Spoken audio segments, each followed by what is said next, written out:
You got the redhead look going a little bit Yeah, here. Yeah. redhead. In the glittering chaos of Hollywood, where the loudest voices often win the stage, one woman built her empire in silence. Amy Adams. The soft smile, the gentle presence, the eyes that seem to hold entire worlds of emotion. For over 2 decades, she's been the actress who never shouts, never demands the spotlight. Yet somehow, every time she appears, the world stops to listen. She's been a Disney princess, a fighter's wife, a con artist, a linguist who talks to aliens. And still, the one thing she can't seem to conquer is the Oscar that always slips away. Behind that calm grace lies a fire, a hidden resilience forged from years of rejection, doubt, and quiet perseverance. Amy's journey isn't about fame. It's about the courage to stay kind in a world that rewards cruelty. This is the story of a woman who turned vulnerability into power. A woman who taught Hollywood that strength doesn't always roar. Sometimes it whispers. This is the untold story of Amy Adams. Before the lights, before the cameras, there was a little girl who sang to herself in the back of an old station wagon. Amy Lou Adams was born in Vicenza, Italy in 1974, the daughter of American parents stationed overseas. Her father, a U.S. serviceman and part-time musician, filled their small home with laughter and country songs. Her mother, a former bodybuilder and dreamer at heart, believed deeply in self-discipline and faith. When Amy was 8, the family settled in Castle Rock, Colorado, a quiet town surrounded by mountains, where money was tight, but imagination was endless. They were 7 children under one roof. The Adams household was noisy, loving, and a little chaotic. But it was there Amy learned her most important lesson: to listen before speaking. Her family later left the Mormon church, and for the first time, Amy began to question everything: identity, purpose, belonging. While other kids chased attention, she observed, while others dreamed loudly, she dreamed quietly. She joined choir, community theater, and dance classes, often staying late after rehearsals just to sweep the floor. Her teachers saw a spark, not in her confidence, but in her focus. She didn't crave applause. She wanted to understand the stories she told. At home, Amy's father played the guitar every night. She'd sit nearby, humming along, her voice soft but certain. He once told her, "You don't need to be the loudest to be heard." That sentence stayed with her, a prophecy in disguise. Years later, when the world would finally see her on the big screen, that same quiet power would define her. But first, the shy girl from Colorado would have to survive Hollywood, a place that eats the gentle alive. Amy's story didn't begin on a Hollywood set. It began under the dim lights of a dinner theater in Boulder, Colorado. After high school, she gave up the idea of college. Her family couldn't afford it, and Amy wasn't sure she fit anywhere. She loved performing, not for fame, but for the way it made people feel. So she danced, sang, and waited tables, juggling 2 realities: the dream on stage and the bills waiting backstage. She moved from one theater company to another, performing in musicals that paid just enough to survive. The audiences were small, but the lessons were enormous. "I learned timing, humility, and how to fake confidence," she would later say with a laugh. Her first real break came when a casting director spotted her in a community production and encouraged her to move to Los Angeles. But Hollywood was nothing like the stage. In her first years there, Amy faced 1,000 closed doors. She was told she was too nice, too wholesome, or too soft for real roles. She played waitresses, girlfriends, the smiling background character, and watched as others rose past her. Then, fate intervened. In 2002, Steven Spielberg cast her in Catch Me If You Can alongside Leonardo DiCaprio. It was a small part, a nervous nurse with braces and a trembling smile. But she made it unforgettable. Her sweetness wasn't an act. It was real, raw humanity in a world of masks. Still, even after Spielberg, the phone didn't ring. Hollywood forgot. Amy considered quitting, returning home. But then came Junebug 2005, a tiny independent film that changed everything. Her performance as Ashley, a chatty, hopeful young woman from the South, earned her first Oscar nomination. Overnight, The Invisible Girl became unmissable. And yet her rise was just beginning. And it would be built not on ambition, but on grace. When Junebug premiered at Sundance in 2005, no one expected the quiet, red-haired newcomer to steal the festival. But Amy Adams did just that. Her performance was raw, honest, and heartbreakingly human. And suddenly, Hollywood wanted to know who this woman was. 2 years later came Enchanted, a film that would transform her from an indie darling into a global star. As Giselle, the fairy tale princess lost in modern-day New York, Amy radiated innocence and joy without ever crossing into parody. She didn't play a princess, she believed she was one. The world fell in love. The film earned hundreds of millions, and Amy's smile became synonymous with hope. But she refused to be typecast. In Doubt, 2008, she stood toe-to-toe with Meryl Streep, fragile yet fierce, and earned her second Oscar nomination. Then came The Fighter, The Master, American Hustle, Arrival, and Vice. Each role peeled back another layer of who she was as an artist. Complex, precise, and fearless in her subtlety. Critics began calling her the emotional compass of every film she touches. Directors described her as a dream, a performer who listens more than she speaks, and who feels every note of silence like a melody. Through these years, Amy built a rare kind of fame, one grounded in artistry, not celebrity. She wasn't tabloid material. She was a mystery. A woman who could disappear completely into her characters, leaving the audience to wonder, who is Amy Adams, really? By the 2010s, she had become one of the most nominated actresses of her generation, collecting Golden Globes, BAFTAs, and universal respect. Yet one golden statue remained just out of reach: the Oscar. Still, when the lights hit her face on screen, there was no doubt. Amy Adams had become something greater than a star. She was the soul of modern cinema. For most of her career, Amy Adams seemed untouchable, beloved by critics, adored by fans, respected by peers. But even the kindest souls face storms. Amy's downfall wasn't a tabloid headline. It was quieter, the kind that happens when the world stops listening to goodness. As the years went on, her perfection became a paradox.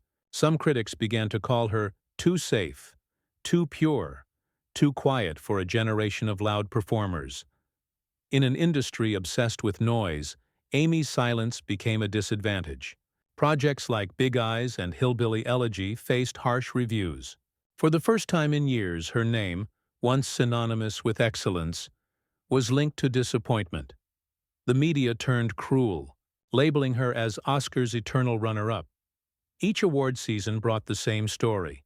Amy nominated again, smiling graciously as someone else's name was called. Behind that smile was exhaustion, not from losing but from being defined by the loss. Then came the interviews she refused to fake. She spoke softly about burnout, about questioning her place in Hollywood. "Sometimes I wonder if I've said what I needed to say," she admitted. It wasn't bitterness, it was fatigue. But even in those moments, there were no meltdowns, no scandals, no chaos. Amy's so-called fall was one of dignity. A woman retreating to protect her peace. She turned down projects, stayed home with her daughter, and disappeared from the red carpets that once adored her. And yet, this silence wasn't the end. It was the inhale before the next great performance, the moment of stillness before a voice rises again. Because if history had taught us anything about Amy Adams, it's that her quiet doesn't mean surrender. It means she's about to speak louder than ever, without raising her voice. Amy Adams didn't come back with noise. She came back with truth. After the critical bruises of Hillbilly Elegy, she quietly retreated into the shadows, not to hide, but to rebuild. Her return wasn't through a blockbuster or a red carpet. It was through HBO's Sharp Objects, 2018, a haunting psychological drama where she played Camille Preaker, a journalist scarred inside and out. It was raw, painful, and shockingly personal. For the first time, audiences saw not the sweet Amy, but a woman unraveling, fragile, self-destructive, and human. Critics called it the performance of her career. It wasn't glamorous. It was brave. In interviews, Amy said she poured her real fears into that role. The pressure to be perfect, the guilt of motherhood, the endless demand to perform both on-screen and off. Sharp objects became her therapy, her rebirth. From that point, Amy began to choose differently. She stepped into producing, championing female-driven stories that spoke to resilience, mental health, and quiet strength. She no longer chased the golden statue. She chased meaning. People often ask how Amy keeps her grace in an industry built on ego. Her answer is disarmingly simple. I'm not trying to be the best. I'm trying to be present. And that presence, steady, honest, fearless, has become her greatest power.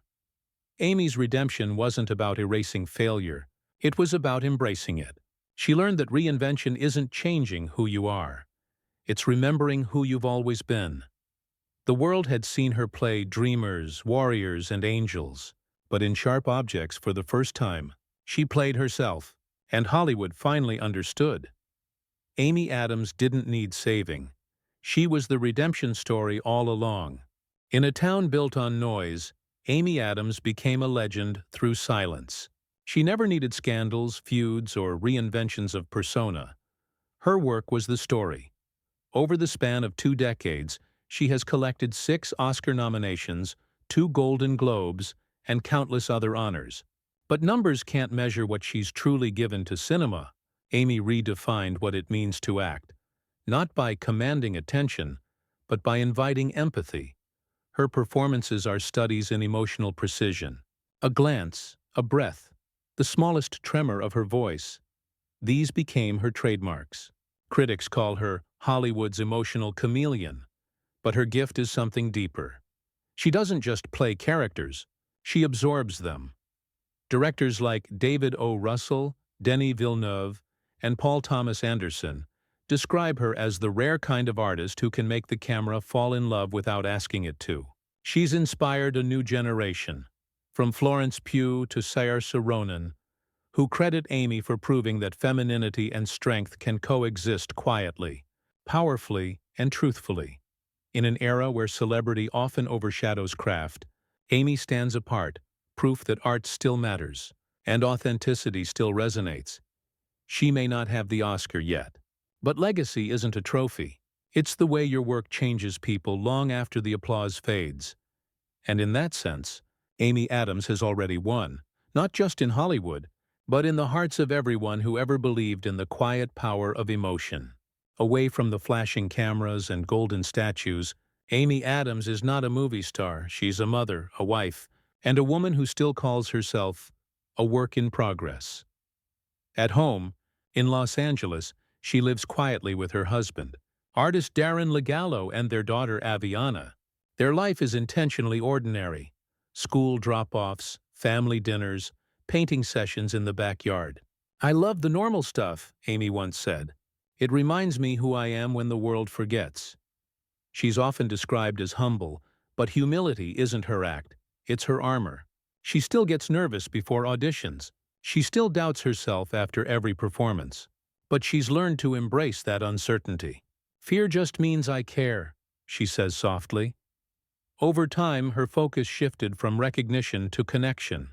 She began using her platform to quietly support causes for children's education, gender equality, and mental health. Not through speeches, but through sustained, unseen work. In a world addicted to visibility, Amy's strength is her invisibility, the peace of doing good without needing to be seen doing it. She often reflects on the paradox of fame, how the higher she climbed, the more she valued simplicity. "I think success," she says, "is being kind, and still curious." There's a serenity in her now, the calm of a woman who's stopped chasing validation and started living her truth. The girl who once sang in the shadows has found her light, and it's soft, warm, and quietly unbreakable. In a world obsessed with winning, Amy Adams reminds us that greatness isn't measured in trophies. It's measured in truth. She has never been the loudest, never the most extravagant. Yet, through every role, every quiet moment, She's changed the way we see vulnerability, not as weakness, but as courage. Hollywood often celebrates the meteors, the ones who burn fast and bright. But Amy is a constellation, steady, enduring, always there when the night feels too dark. Her story isn't about chasing glory. It's about choosing grace. It's about holding on to kindness when the world rewards cruelty, and believing that gentleness can still move mountains. Amy once said, "I don't need to be unforgettable. I just want to be honest." And in that honesty, she became eternal. She may never win the Oscar, but she's already won something far greater: the quiet respect of an industry and the love of those who truly see. Because some stars don't need to explode to shine. Some just glow endlessly, beautifully, like Amy Adams. This is her legacy.